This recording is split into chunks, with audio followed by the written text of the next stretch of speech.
Eh bien c'est parti, bonjour les amis, j'espère que vous allez bien.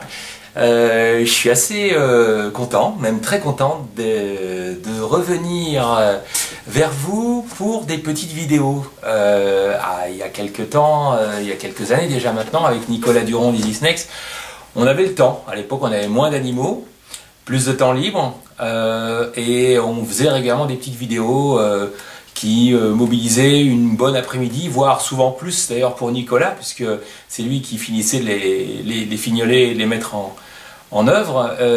Et puis après, avec le temps, on a eu malheureusement de moins en moins d'occasions de le faire. Et c'est dommage parce que beaucoup de gens nous les ont demandé et à chaque fois on disait oui on va en faire, c'est prévu, il faut qu'on s'y refasse, etc. Puis on n'y arrive plus, on essaye de se voir dans les bourses, on essaye de se voir de temps en temps en visite chez l'un et chez l'autre, on a tellement de choses à se raconter que on n'a pas l'occasion de reprendre effectivement le chemin des vidéos. Mais moi en même temps ça me manque parce que c'était des moments super sympas et puis ça permettait aussi de donner un petit peu de relief à notre passion, notamment sur toute la communication qu'on peut faire par rapport à nos passions respectives. Et donc j'ai décidé, avec mes petits moyens tout simples, de remettre en route des petites vidéos toutes simples. C'est pas le genre de la maison de me prendre la tête. Ceux qui me connaissent savent bien comment je fonctionne.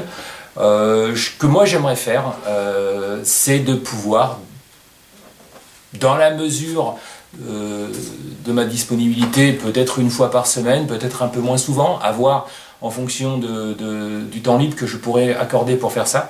Ce que j'aimerais, c'est de faire des petites vidéos toutes simples où je pourrais présenter des animaux de l'élevage, ou voir éventuellement des vidéos où on serait effectivement à plusieurs, soit au sein de mon établissement, soit dans d'autres endroits qui, au niveau de la terrariophilie, notre passion pour les serpents, peuvent valoir le détour. Alors malheureusement, je donne un petit clin d'œil à mon ami Nicolas qui effectivement est pris dans son boulot et les vidéos que vous allez voir dans un premier temps vont être réalisées par mes soins, tout simplement avec une petite espèce ou une localité ou une variété d'élevage que je me ferai plaisir de vous présenter. Voilà, donc évidemment j'ai pas beaucoup de temps à consacrer aux retouches et autres modifications au réglage. Alors ça va être vraiment on va dire de l'artisanat. Moi mon métier c'est pas de faire des vidéos, c'est simplement de parler de ma passion. J'espère que vous pardonnerez tous mes petits couacs et mes petites erreurs et mes hésitations, parce que à mon avis c'est pas ce qui va manquer. Mais je pense qu'on peut faire un petit truc assez sympa sans se prendre la tête, et puis j'ai plein de choses à vous montrer. J'ai beaucoup de gens que je croise qui me disent ah j'aimerais bien venir dans ton élevage, alors ou j'ai pas le temps de les accueillir, ou quand j'ai le temps de les accueillir les gens sont pas disponibles. Moi je pars tous les week-ends, je rentre souvent le lundi après-midi. Le jeudi après-midi, voire le vendredi matin, je suis souvent obligé forcément de repréparer les déplacements, ce qui fait que je reste réellement dans mon élevage que 3 ou 4 jours par semaine.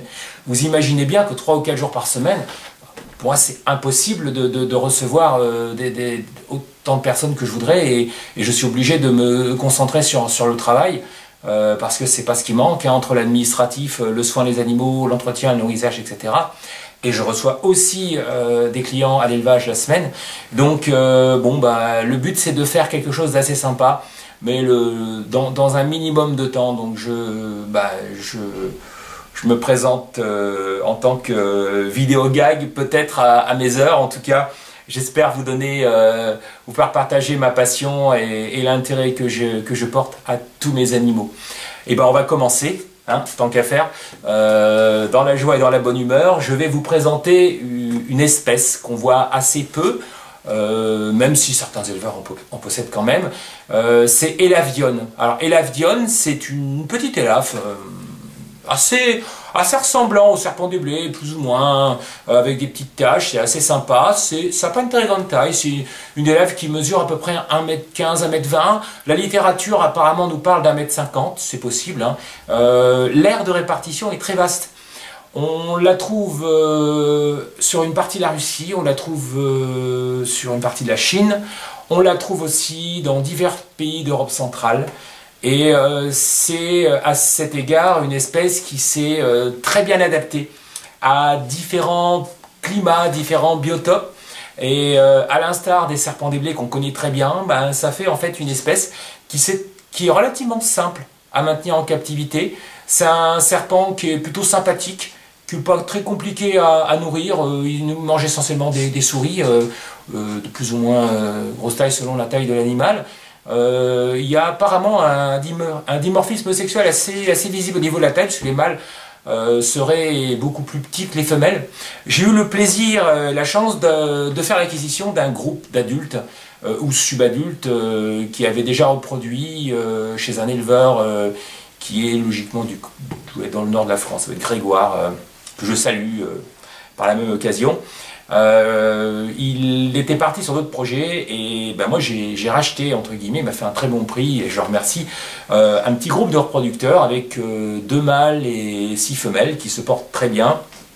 Alors, j'ai fait des recherches sur internet parce que effectivement il y a plusieurs colorations, il y a des lignées, il y a des spécimens rougeâtres, des spécimens verdâtres, il y a des colorations plutôt sympathiques. C'est pas un serpent qui a des colorations particulièrement flashy, mais il laisse pas indifférent, il y a quelque chose. Alors, j'ai regardé un petit peu sur le net et j'ai finalement pas trouvé grand chose. Il y a des sites néerlandais, bah oui, j'ai pas la chance de maîtriser cette langue, bien malheureusement.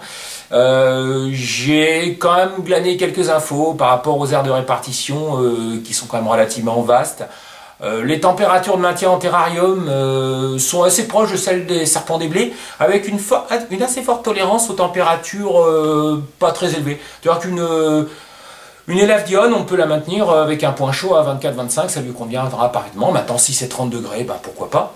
Mais c'est un animal qui est peut-être, de par son aire de répartition, puisque bon, la Russie, ça caille quand même là-bas, hein, même au niveau de la Chine, il y a des endroits effectivement où on peut avoir des zones montagneuses où il fait assez froid. Donc finalement, c'est un animal qui est relativement simple à acclimater en captivité. Voilà, je me propose de vous les montrer, puisque le blabla c'est bien, mais le visu c'est mieux. Donc, il y a plusieurs colorations. Alors oui, comme je voulais vous le dire tout à l'heure, il n'y a pas de données précises sur les variétés ou les phases. Alors j'ai demandé à Grégoire qu'il m'en parle un petit peu.